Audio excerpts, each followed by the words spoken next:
Good morning everyone नोंथांमोनखौ आंनि गोसो गोरबोजों बरायनानै लाग्रोनाय थाबाय। बे समाव नोंथांमोननि गेजेराव लाबोनो सानदों सासे मुस्लिम एमएलए दा जोंनि आसामनि रांबावजा जे बाजेट सेसन जागासिनो दङ बेवहाय दिनै सासे मुस्लिम एमएलए ओरैबायदि बेसेन गोसा बाथ्रा बुंदों जोंनि बर'फोरनि थाखाय। बिथाङा बुंदों ट्राइबेल बा बर'फोरनि हा जे मोनथाय ट्राइबेल लेन्ड ब्लक बेखौहाय दिनै बिथांमोना होनायनि थाखाय खुनु आरो जे जायगायाव थानाय बेफोरनि होखारनायावबो बिथांमोना खुनु अबजेक्शन गैया सापर्ट दङ होननानै बुंदों। आरो बेवहाय गासैबो जाति आरो जनगोष्ठीफोरखौ समान नोजोरजों जेबायदि आयेना बयनि थाखाय समान जानांगौ होननानै बिथाङा बेबायदि बेसेन गोसा बिबुंथि लाखिदों। नाथाय जोंनि माखासे एमएलएफोर बिसिबा बुरजा दिनै देरहानानै थांनाय दङ बेबायदिनो बीपीएफ निफ्राय आरो बेबायदिनो यूपीपीएल निफ्राय आरो बीजेपी निफ्राय गोबांथार बर'फोर दङ। नाथाय बिथांमोनहा दिनै बर' जातिनि थाखाय आरो बर'नि थामोनथा बा बर'नि मोनथायफोरखौ बिथांमोनहा जेबो बुङैखौ जों नुनो मोन्दों। बिथांमोना गाव गावनि गाद्दिनि थाखाय सिन्था धारणा खालामनाय बेफोरखौसो जोङो नुनो मोन्दों। एखेबारे लासिं सिं जोङो नुनो मोन्दों रायजो राजाफोर। मानो होनोब्ला दिनै सासे एमएलएआ मुस्लिम एमएलएआसो दिनै बर'नि जे मोनथाय बेखौ मोननांगौ बिथांमोना थागिबि हिसाबै बेबायदि डेक्लेरेसन बा बेबायदि एखेबारे क्लियारै बिथाङा बुंनाय बाथ्राखौ जों नुनो मोन्दों। जोंनि बर'नि माखासे एमएलए लरेन इस्लारि मानगोनां बिथांखौनो बुं आरो बेबायदिनो जोंनि मानगोनां सिनियर मस्ट केबिनेट मिनिस्टार जे इउजि ब्रह्म आरो बेबायदिनो जों डिपुटि चिफ बेबायदिनो गबिन्द बसुमतारी आरो बेबायदिनो जिरन नार्जारी बिथांमोना दिनै मोनसेबो दिनैहाय बर'नि थाखाय मावैखौ जों नुनो मोन्दों आरो मोनसेबो बाथ्रा दैखाङैखौ जोङो नुनो मोन्दों। रायजो राजाफोर बे जोबोद दुखुनांथाव बाथ्रा। दिनै सासे मुस्लिमासो बर'नि मोनथाय बा ट्राइबेलनि मोनथाय आरो गासै जे आयेनखौ मोजां समानै नायनांगौनि थाखाय बाथ्रा दैखांदों। आरो दिनै बिथांमोनहा माबा बुंफ्लांगोन नामा बेफोरबायदि गिनायजों दिनैहाय गासैबो एमएलए एमपिफोरखौ जोंनि बर' हारिनि गासै माबाफोरखौ एमएलए एमपिफोरखौ जों नुनो मोन्दों। रायजो राजाफोर नोंथांमोना कमेन्ट खालामहर नैबे सासे मुस्लिम एमएलएआ मैया रांबावजायाव बेसे बेसेन गोसा बाथ्रा दैखांदों। नोंथांमोना सेन्टिमेन्ट नांगोन, लाजिनांगोन, बिसिबां हायो इसिबां नोंथांमोना बे भिडिअखौ शेयार खालाम। जोंनि माखासे यूपीपीएल आरो बीएफनि बेबायदिनो बीजेपीआव थानाय कंग्रेसआव थानाय गासै एमएलए एमपिफोरा बर'नि एमएलए एमपिफोरा गासिबो मोनहैजोबथों आरो दैदेनगिरिफ्रा मोनथों। लासिं सिं बेसे गिदिर सासे मुस्लिमासो बेफोरबायदि बाथ्राखौ बेसेन गोसा जोंनी थामोनथानि बाथ्रा बुंनायखौ नोंथांमोना खोनासंनानै नायलांदो। ঢাকা অসমৰ ৰাজধানী, ঢাকাৰ পৰা কোনোবা কামৰূপত আহিছে, কামৰূপৰ পৰা কোনোবা ঢাকা গৈছে। আপুনি নিজে বাংলাদেশত গৈছে, আমাৰ অসমীয়া কমিউনিটি এতিয়াও তাতে আছে। মাননীয় দক্ষ মহোদয়, এই বিলত যিখিনি কথা কোৱা হৈছে মাজুলীৰ কথা আহিছে। ফাৰ্ষ্ট মাজুলীৰ ব্যাপাৰত আমাৰ এইটো ক'বলগীয়া যে আমাৰ মাজুলী প্ৰটেকশ্যনৰ ক্ষেত্ৰত ক'বলগীয়া একো নাই। প্ৰটেক্টেড হ'ব লাগে মাজুলী, কোনো ধৰণৰ কণ্ডিশ্যন নাই। মাজুলী অসমৰ গৌৰৱ, গতিকে মাজুলী প্ৰটেকশ্যনৰ চিন্তা আৰু বহুত আগত কৰিব লাগিছিল, বহুত দেৰি হৈ গ'ল। গতিকে মাজুলী প্ৰটেক্ট হওক, সেইটো আমিও বিচাৰোঁ। দ্বিতীয়তে ট্ৰাইবেল বেল্ট এণ্ড ব্লকৰ কথা আহিছে, ট্ৰাইবেল ভাইসকলৰ অধিকাৰৰ কথা আহে, বিলকুল সুৰক্ষিত হ'ব লাগিব। তেখেতসকল আদিবাসী, গতিকে তেখেতসকলৰ যি অধিকাৰ, তেখেতসকলৰ অধিকাৰৰ সুৰক্ষাৰ কথা সময়ে সময়ে উত্থাপন হৈ থাকে, তাত আমি কেতিয়াও আপত্তি কৰা নাই বিগত দিন। আজিও বিধানসভাত মাননীয় অধ্যক্ষ মহোদয় আমি ট্ৰাইবেল ভাইসকলৰ ভাষাৰ কথা অফিচিয়েল লেংগুৱেজ হ'ব, হয়তো অফিচিয়েলি স্বীকৃত ট্ৰাইবেল দিয়া নাই।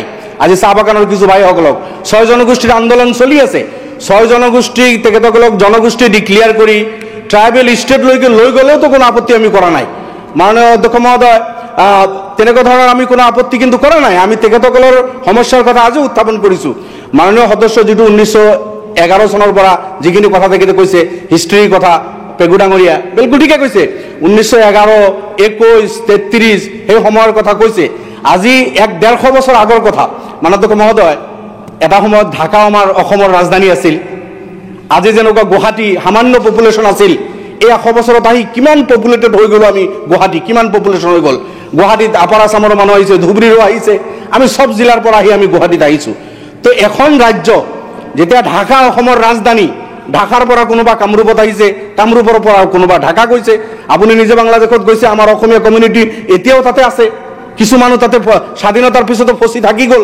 তো এনেকুৱা এক জিলাৰ পৰা আন এখন জিলালৈকে আমি যি কথা কৈ আছোঁ এইকেইদিনৰ পৰা, এইটো এটা বাস্তৱ সত্য কথা আমি কৈ আছোঁ। এখন ৰাজ্যৰ পৰা আন এখন ৰাজ্যলৈকে মাননীয় মুখ্যমন্ত্ৰী যোৱাকালি কৈছে যে আমাৰ কৰোনাৰ সময়ৰ কথা কৈছে 12 লাখ ল'ৰা ছোৱালী হয়তো সেই সময়ত বাহিৰত আছিল, যিসকলক কিবা অনুদানৰ কথা থাকিলে ঘোষণা কৰিছিল, বাহিৰৰ পৰা এপ্লাই কৰিছিল। আজি হয়তো কিজানি 24 লাখ আছে অসমীয়া জনতা অসমৰ বাহিৰত বেলেগ ৰাজ্যত কৰ্মসূত্ৰ আছে, কোনোবা ঘৰ বনাইছে।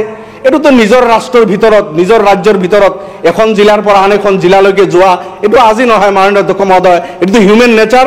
ৱৰ্ল্ডৰ গোটেই কাণ্ট্ৰিত, আমাৰ ৰাষ্ট্ৰতো আমাৰ জিলাতো হৈছে। কিন্তু আমি তেতিয়া আপত্তি কৰোঁ যেতিয়া আজি অকল এই 150 বছৰ আগত নিজৰ ৰাষ্ট্ৰ বা নিজৰ ৰাজ্যৰ এখন জিলাৰ পৰা আন এখন জিলালৈকে এই ময়মনসিংহ যিটো নাম কৈ আছে বা বংগীয় মূলৰ মুছলমান যি কথা কৈ থকা হৈছে, অকল সেইসকল অহা নাই। অসমৰ পপুলেশ্যনটো সামান্য আছিল। আমি যদি চিন্তা কৰোঁ ভাৰতবৰ্ষৰ বিভিন্ন ৰাজ্যৰ পৰা, ঝাৰখণ্ডৰ পৰা এটা ছেম টাইম আহিছে, বিহাৰৰ পৰাও আহিছে, উৰিষ্যাৰ পৰাও আহিছে, বা অন্যান্য আৰু কিছুদিন আগত গ'লে আমাৰ উত্তৰ প্ৰদেশৰ পৰা বিভিন্ন ৰাজ্যৰ পৰা আহিছে। 500, 600, 800 বছৰ আগত যদি আমি যাওঁ তেতিয়াহ'লে আৰু বহুত বাহিৰৰ পৰা আহিছে। মানে দেখোন মহোদয় এই হিষ্ট্ৰীখিনি আমি সকলোৱে জানো, মোতকৈ মাননীয় সদস্যসকলে আৰু বেছি জানে, মই এইখিনি ৰিপিট কৰিব বিচৰা নাই। কিন্তু যেতিয়া এটা কমিউনিটিক টাৰ্গেট কৰা হয় যে নিজৰ ৰাষ্ট্ৰৰ এখন ৰাজ্যৰ পৰা আন এখন ৰাজ্যলৈকে আহিছে বা এখন জিলাৰ পৰা আন এখন জিলালৈকে গৈছে, সংবিধানে এলাউ কৰিছে, 100-150 বছৰ আগত তেখেতসকলে থিতাপি লৈছে। নিজৰ মাতৃভাষা, ৱৰ্ল্ডত তেনেকুৱা কোনো কমিউনিটি নাই যে নিজৰ মাতৃভাষা বিসৰ্জন দি অন্য এটা নতুন এটা ভাষা, অন্য বুলি মই নকওঁ, এটা আপোন ভাষা আমাৰ, নতুন এটা ভাষাক এডপ্ট কৰি আঁকোৱালি লৈ সেই ভাষাতে সপোন দেখে, স্কুল কলেজ ল'ৰা ছোৱালীক চব সেই ভাষাতে পঢ়ায়। এই ভাষা জীয়াই ৰখাৰ ক্ষেত্ৰত এই জনগোষ্ঠীৰ অসমত যিমান অৱদান আছে মই ভাবোঁ বেলেগতকৈ কম নহয়। বেছি বুলি মই নক'লেও বেলেগতকৈ কোনো গুণে কম নহয়। অসমীয়া মাধ্যমৰ এই বিদ্যালয়বিলাকৰ আমাৰ ল'ৰা ছোৱালী যেনেকৈ পঢ়ি আছে। যেনক মাননীয় অধ্যক্ষ মহোদয়, এটা সময়ত স্বাধীনতা পালোঁ আমি, অসমখন পাকিস্তানৰ লগত থাকিব নে ইণ্ডিয়াৰ লগত থাকিব, তেতিয়াও কিন্তু ওছমান আলী সদাগৰ, মতলুবুৰ ৰহমান মজুমদাৰৰ পৰা আৰম্ভ কৰি আমিৰুল্লাহ চাহাব, বৰপেটাৰ সেই বিধায়কজন, ধুবুৰীৰ সেই বিধায়কজন মুছলমান হোৱা সত্ত্বেও তেখেতসকলে ভোট দিলে নহয় আমি ইণ্ডিয়াৰ লগত থাকিম, আমি পাকিস্তানৰ লগত নাযাওঁ। সেইদিনাখন যদি এই মতলুবুৰ ৰহমান মজুমদাৰ, ওছমান আলী সদাগৰ, আমিৰুল্লাহ চাহাব, বৰপেটা আৰু ধুবুৰীৰ সেই মুছলমান বিধায়কসকলে যদি পাকিস্তানত থাকিম বুলি, আব্দুল কাদিৰ এইসকল যদি ইচ্ছা কৰিলেহেঁতেন হয়তো এই ভূখণ্ড, আমি সেইটো কেতিয়াও কামনা নকৰোঁ, নাথাকিলেহেঁতেন ইণ্ডিয়াৰ লগত। এইবিলাক ছেক্ৰিফাইচ আমাৰ পূৰ্বপুৰুষেও কৰিছে। তাৰ পিছতো সেইসকলৰ উত্তৰ উৰি জনগোষ্ঠীক যদি সদায় টাৰ্গেট কৰি এই কথা বাৰ্তাবিলাক কোৱা হয়, তেতিয়া গৈ আমাৰ দুখ লাগে, তেতিয়া আমি প্ৰতিবাদ কৰোঁ। যিয়ে নহওক, ট্ৰাইবেল বেল্ট ব্লকৰ কথা আহিছে, ট্ৰাইবেল বেল্ট ব্লকত নন ট্ৰাইবেল যিসকল ভাই আছে, যিকোনো কাৰণত হওক, জেনেৰেল মানুহ আছে, হিন্দু আছে, মুছলমানো আছে। মই হিন্দু মুছলমান কৰিব বিচৰা নাই, মাননীয় মুখ্যমন্ত্ৰীক মই অনুৰোধ কৰিম যে ট্ৰাইবেল বেল্ট আমাৰ সুৰক্ষা দিব লাগিব। ট্ৰাইবেল ভাইসকলৰ অধিকাৰৰ কথা আমি প্ৰথমে চিন্তা কৰিব লাগিব, কোনো ধৰণৰ আপত্তি নাই। কিন্তু সেইখিনি এটা নেচাৰেলি আমাৰ নন ট্ৰাইবেল ভাইসকলে সেই বেল্টবিলাকত আছে। এতিয়া জেনেৰেল মানুহ হিন্দু আছে, মুছলমানো আছে, গতিকে তাতে আপুনি যি ব্যৱস্থা কৰিব মাননীয় অধ্যক্ষ মহোদয়, সকলোৰে কাৰণে যাতে আপুনি সমান ব্যৱস্থাটো কৰে, এইটো অনুৰোধ মুখ্যমন্ত্ৰীৰ ওচৰত। ট্ৰাইবেল বেল্ট বোৰ্ডৰ কিবা সিদ্ধান্ত লৈ তাতে নন ট্ৰাইবেল ভাইসকল যিসকল আছে, সেইসকল হিন্দু হওক, মুছলমান হওক, সেইসকল জেনেৰেল যি কাষ্টৰে নহওক কিয়, যদি ভাৰতীয় নাগৰিক হয়, ভাৰতীয় নাগৰিক হ'লে আমি তেখেতসকলৰ পক্ষত এটা কথাও নকওঁ, ভাৰতীয় নাগৰিকৰ কাৰণে আপুনি সমানভাৱে চিন্তা কৰিব বুলি আপোনাৰ প্ৰতি অনুৰোধ থাকিল।